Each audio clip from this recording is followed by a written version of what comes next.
Hi everyone, I'm going to talk about total shoulder arthroplasties. A patient is a good candidate for a total shoulder arthroplasty when they have osteoarthritis in their glenohumeral joints and have an intact or a repairable rotator cuff tendon. If this tendon isn't intact or if it's not repairable, then they may have to have a reverse total shoulder arthroplasty. But in regards to a total shoulder arthroplasty, the surgeon would be making their incision in the deltopectoral region in order to see the glenohumeral joint space. They would remove the subscapular tendon in order to appreciate the bone cavity where the glenohumeral head is articulating with the glenoid cavity. They would put their prosthesis in, removing the bone that was degenerated, put the prosthesis in, and repair that subscapular tendon that they cut and close the incision. Post-operatively, there will be some restrictions for the patient. They will be immediately put in a sling and asked to non-weight bear and refrain from any extension of the glenohumeral joint as well as any external rotation of the glenohumeral joint. When we see this patient coming into our clinic, or if we're seeing them at the hospital right after surgery, we'll be able to see their incision either with staples or steri strips,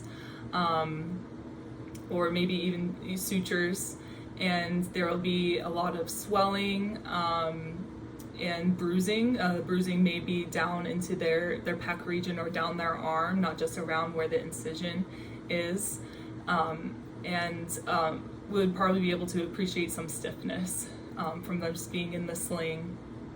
And so because of their restrictions, they will have to have some modifications with their activities. So for my presentation, I'm going to be putting on a t-shirt. So my right shoulder is the surgical shoulder that has had the total shoulder arthroplasty. And so I am unable, typically I would be in a sling, but if I'm getting dressed, I may not be able to be in my sling because I'd be putting my sling on after putting my shirt on. So I am in a vulnerable situation where I have to be careful with my movements. So if I was putting my t-shirt on regularly, I would just grab my t-shirt and just slip right through and pull over, go through there and pull all the way through. So a big thing that you wouldn't be able to do or some of the movements that I did with putting the t-shirt on was going through external rotation as well as the glenohumeral extension was the big one. So if I were to modify this for a patient or just suggest something differently, I would have them just have their arm go dead and relaxed. Keep it by their side. I saw a physician recommend just being able to see their elbow. So if their elbow ever goes out of their line of sight, then you know that they're extending their shoulder behind them. So the correct way to do this to limit the external rotation and extension of the glenohumeral joints is to slip